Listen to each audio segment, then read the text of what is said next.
दोस्तों, इमरान खान के एक चाल ने सारी की सारी बसात ही पलट दी है। इलेक्शन से भागने वाले अब अपने ही अंजाम से डरने लगे हैं। खान साहब पर झूठे केसेस बनवाने वाले ये भूल गए थे कि इन पर भी अनगिनत केसेस हैं जो बहुत जल्द इनके गले का फंदा बनने वाले हैं। दोस्तों, इमरान खान ने पीडीएम रहनुमाओं के खिलाफ जितने भी केसेस हैं सबको दोबारा से एक्टिव करके मुजरमान को कटहरे में लाने का मंसूबा तश्कील दे दिया है। शरीफ बरादरान जो धड़ल्ले से अपने केसेस मुआफ करवा कर खुलेआम घूम रहे हैं, खान साहब ने न सिर्फ इनका बंदोबस्त कर लिया है बल्कि सुप्रीम कोर्ट ने भी खान साहब का साथ देने का तहैया कर लिया है। लेकिन हमारे लिए यहाँ गौर तलब बात यह है कि इमरान खान के हाथ ऐसा कौन सा तुरुप का पत्ता लग गया जो वो साबिक हुक्मरानों के तमाम मुआफ किए गए केसेस को खोलकर इन्हें दोबारा अदालतों में घसीटने वाले हैं। क्या इमरान खान रवा माह ही असम्बलियां तहलील करेंगे? सुप्रीम कोर्ट ने शरीफ बरादरान के खिलाफ केसेस को क्यों रीओपन कर दिया? क्या सुप्रीम कोर्ट के एक्शन के बाद शहबाज शरीफ को गिरफ्तार कर लिया जाएगा? वीडियो में इन सारे सवालों के जवाब दिए जाएंगे और बताया जाएगा कि कप्तान का आखिरी ओवर शुरू हो गया, शरीफ खानदान में नई जंग छिड़ गई, NRO 2 रिवर्स हो गया, जमान पार्क से बड़े फैसले सामने आने लगे, मोनस इलाही खान से मुलाकात के लिए पहुंच गए, पंजाब असेंबली तहलील प्लान में बड़ी तब्दीली, हुकूमती ईवानों में हलचल मच गई। नाज़रीन, पीडीएम ने कप्तान को नॉकआउट करने के लिए सरधड़ की बाजी तो लगा ली है, लेकिन अब इस बाजी को जीता कैसे जाए ये सोच बचार ने इस टोले को पागल किया हुआ है। क्योंकि खान साहब आए रोज कोई न कोई ऐसी सियासी हिकमत अमली अपनाते हैं जिसे देखकर इत्तेहादी सरकार दंग रह जाती है और लाजवाब होकर सिवाय साजिशों के इनके पास कोई चारा नहीं होता। और अब तो मुल्की अदलिया भी इस टोले से तंग आकर इनके खिलाफ फैसले देने लगी है। मुल्की अदालतों ने भी पीडीएम को किसी भी किस्म के केस में कोई रियायत न देने की ठान ली है। वीडियो में यह भी डिस्कस किया जाएगा कि शहबाज शरीफ और आसिफ जरदारी के खिलाफ किस केस में पीटीआई मुतहरिक हो गई है। क्या एक बार फिर शहबाज शरीफ अडयाला जेल की सैर को जाने वाले हैं? क्या 17 दिसंबर को असम्बलियां तहलील हो जाएंगी? ये भी बताया जाएगा कि इमरान खान की सियासी हिकमत अमली से हुकूमत एक बार फिर बैकफुट पर आ गई। हुकूमत और तहरीक इंसाफ में राब्ते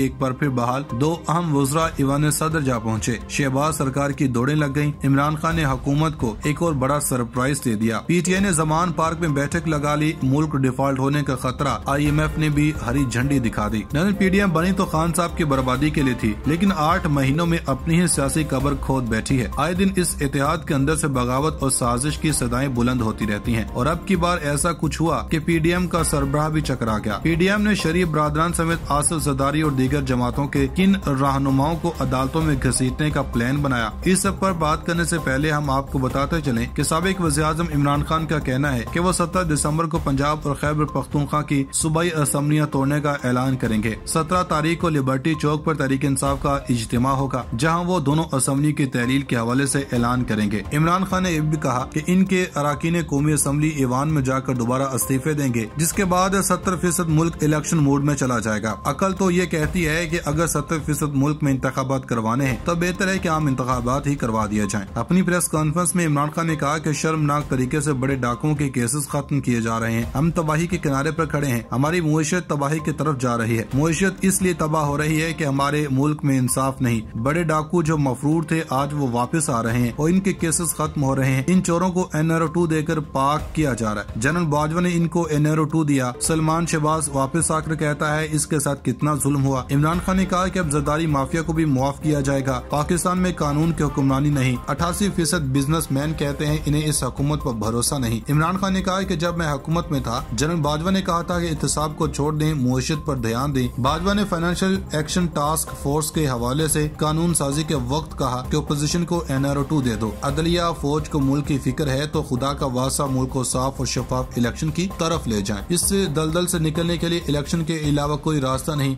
अगर जल्द इलेक्शन न हुआ तो मुल्क में इंतशार होगा। पीडीएम में कोई 1, 2, 3 या 4 जमातें नहीं बल्कि मुल्क की 13 बड़ी जमातें शामिल हैं, जिन्होंने एका करके इमरान खान को पहले वज़ारत उज़्मा से हटाया और फिर इत्तेहादी हुकूमत बनाई। लेकिन अब यही इत्तेहादी हुकूमत ताश के पत्तों की तरफ बिखर रही है और खान साहब ने इस ग्रोह को मजीद तोड़ने के लिए एक बड़ा फैसला कर लिया है। ताज़ा तरीन मीडिया इतलात के मुताबिक तहरीक इंसाफ ने हुकूमती अराकीन की बरियत के तमाम फैसले सुप्रीम कोर्ट में चैलेंज करने का ऐलान कर दिया। पीटीआई के रहनुमा हमाद अजहर ने मीडिया से गुफ्तगू करते हुए कहा कि हुकूमती अराकीन के केसेस के गवाहों की या मौत हो जाती है या वो मुकर जाते हैं। एक साजिश के तहत चोरों को हुकूमत दी जाती है और करप्ट लोगों को बचाने के लिए कानून में तरमीम की जाती है। हमाद अजहर ने कहा इन्होंने 1300 अरब के केसेस मुआफ करवा दिए, ताहम पीटीआई सुप्रीम कोर्ट में खत्म होने वाले केसेस को चैलेंज करेगी और हम हुकूमत में आकर इनके NRO 2 को उड़ा कर रख देंगे। कौम सब कुछ देख रही है और इनको इन दो खानदानों के बारे में इल्म है। दोनों खानदानों ने कहां से पैसा बनाए, इसका हिसाब तो देना पड़ेगा। बरसों पाकिस्तान पर सियासत करने वाले टोले ने इमरान खान की तब्दीली की राह को रोककर अपना ही रास्ता खोटा कर लिया। ताज़ा तरीन मीडिया रिपोर्ट्स के मुताबिक सुप्रीम कोर्ट में नैब तरामीम के खिलाफ इमरान खान की दरखास्त पर समाअत हुई। जस्टिस मंसूर अली शाह ने रिमार्क्स दिए कि स्पीकर को इस्तीफे मंजूर करने का हुक्म दे तो क्या PTI तैयार है। जस्टिस मंसूर शाह ने पूछा कि तहरीक इंसाफ के लोग क्या कौमी असम्बली के रुकन है या नहीं, जिस पर इमरान खान के वकील ख्वाजा हारिस ने बताया कि तहरीक इंसाफ के तमाम अरकान असम्बली से इस्तीफे दे चुके हैं। कुछ नशिस्तों पर ज़िमनी इलेक्शन हुए और PTI कामयाब हुई। सियासी हिकमत अमली के तहत स्पीकर इस्तीफे मंजूर नहीं कर रहे। जस्टिस मंसूर अली शाह ने रिमार्क्स दिए कि किसी हल्के को गैर नुमाइंदा और असम्बली को खाली नहीं छोड़ा जा सकता। हाई कोर्ट ने PTI अरकान को स्पीकर के सामने पेश होने का कहा था। वकील इमरान खान ने कहा कि जिनके इस्तीफे मंजूर हुए वो भी पेश नहीं हुए थे। स्पीकर एक दिन सोकर उठे और चंद इस्तीफे मंजूर कर लिए। जस्टिस एजाजुल एहसन ने कहा कि स्पीकर एक साथ तमाम इस्तीफे क्यों मंजूर नहीं करते। जिस रुकन को मसला होगा स्पीकर के फैसले पर एतराज कर देगा। ये तमाम सियासी बहस है जिसको सियासी मुकाम पर होना चाहिए। अवामी मुफाद की बात हो तो PTI का असम्बली में न होने का सवाल गैर मौसर हो जाता है। इमरान खान के वकील ख्वाजा हारिस के दलाल मुकम्मल हो गए, जबकि जनवरी के दूसरे हफ्ते में हुकूमत के वकील मखदूम अली खान दलाल का आगाज करेंगे। नाज़रीन, उधर दूसरी जनब लड़खड़ाती हुकूमत के गिरने में अब ज्यादा वक्त नहीं लगेगा, क्योंकि खान साहब ने जो इकदाम उठा लिए हैं इसके बाद शहबाज हुकूमत का जाना ही बेहतर है। जबकि नून लीग के दरीना साथी जो पार्टी इख्तलाफात की वजह से साइड लाइन हो गए थे, अब अचानक सियासत में दमदार वापसी कर दी है। ताज़ा तरीन रिपोर्ट्स के मुताबिक 4 साल के तवील वक्फे के बाद मुस्लिम लीग नून के मुनरिफ रहनुमा चौधरी निसार अली खान की सियासी मंजरनामे पर दोबारा वापसी हुई है, जहां इन्होंने अपने 2 मुख्तलिफ हलकों में हामियों से मुलाकातों के बाद ये ऐलान किया कि वो सियासी खेल से बाहर नहीं है और वो आइंदा आम इंतखाबात में हिस्सा लेंगे। तजुर्बाकार सियासतदान ने 2018 के आम इंतखाबात में आजाद उम्मीदवार की हैसियत से जीप के इंतखाबी निशान के साथ हिस्सा लिया था। वो अपनी कौमी असम्बली के नशिस्त हार गए थे, अलबत्ता पंजाब असम्बली की एक नशिस्त जीतने में कामयाब रहे। साबिक वज़ीर दाखिला चौधरी निसार अली खान ने साबिक कौंसलर और करीबी साथी सईद नवाज के घर पर अपने पहले इजलास में हामियों से खिताब करते हुए कहा कि वो आइंदा आम इंतखाबात में नई हिकमत अमली के साथ लड़ेंगे और इस बात का ऐलान इलेक्शन से कबल करेंगे कि वो किस सियासी जमात और किस हल्के की नुमाइंदगी करेंगे। अपने खिताब में वाज़ेह किया कि वो आबाई सियासत के खिलाफ हैं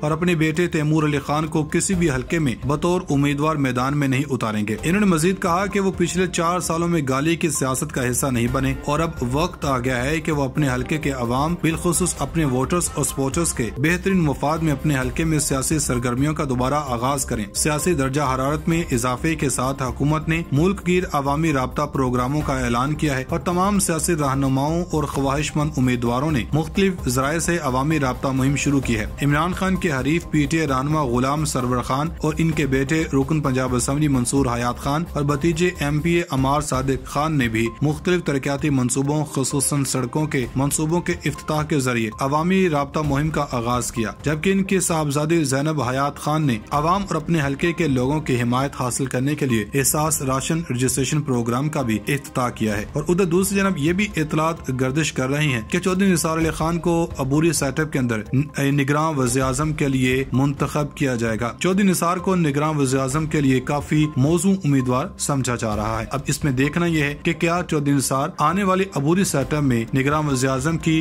अपनी जिम्मेदारियां निभाएंगे या ये सिर्फ और सिर्फ अभी तक अफवाहें हैं।